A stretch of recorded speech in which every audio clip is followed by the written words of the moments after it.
এই যে বন্ধুরা, এটাকে আপনারা কী নামে চেনেন জানি না। দেখুন, এই যে আমরা বলি বেথো শাক। তো আপনারা কে কী নামে চেনেন সেটা কমেন্টে বলবেন। তো আমি আজকে অনেক দিন আমি ভিডিও ছাড়ি না, তো রান্নার ভিডিও। তো আজকে আমি এই বেথো শাকের রেসিপিটা আপনাদের সঙ্গে শেয়ার করব। তো চলুন, এই বেথো শাকের মধ্যে আমি দেবো একটুখানি বেগুন। এই যে অর্ধেকটা বেগুন এইভাবে কুচিয়ে নিয়েছি, আর এখানে দেবো পেঁয়াজ আর কাঁচা লঙ্কা এই যে কুচিয়ে নিয়েছি। তো দেখুন, এই যে আমার কড়াতে তেল গরমও হয়ে গেছে, দেখতে পাচ্ছেন ধোঁয়া উঠছে। তো এইবার আমি দিয়ে দেবো, আগে লঙ্কাগুলো দিয়ে দেবো। এইভাবে এই শাকটা করলে খুব খেতে সুন্দর হয়। তো আগে কড়াতে লঙ্কাগুলো দিয়ে দেবো।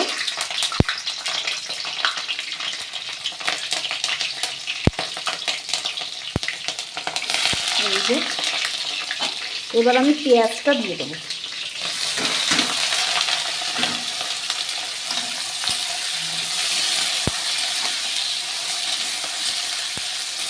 একটু বেশি পরিমাণে পেঁয়াজ দিলে ভালো লাগে, তো আমি এখানে 3খানা পেঁয়াজ নিয়েছি। পেঁয়াজটা দিয়ে এবার আমি বেগুনের কুচিগুলো দিয়ে দেবো, দিয়ে এটাকে একটু নেড়ে চেড়ে ভেজে নেব। তারপরে একটু পরে আমি শাকগুলোকে দেবো।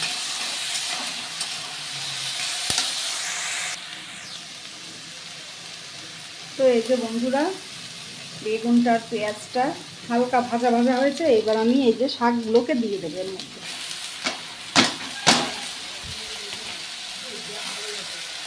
শাকগুলোকে দিয়ে দেবো লবণ আর হলুদ।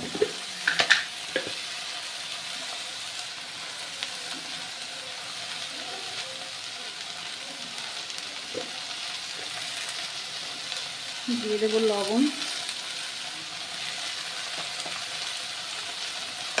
দিয়ে এবার ঢাকা দিয়ে দেবো। এই যে কিছুক্ষণ এভাবে ঢাকা থাকবে। তো এই যে দেখুন বন্ধুরা, শাকটা এই যে প্রায় সেদ্ধ হয়ে গেছে, বেগুনগুলোও সেদ্ধ হয়ে গেছে। এই যে একটু জল বেরিয়েছে শাকটা থেকে। আমি প্রায় 2 ঘন্টা মতো আগে শাকটা বেছে ধুয়ে রেখে দিয়েছি, তাও দেখুন জল বেরিয়েছে।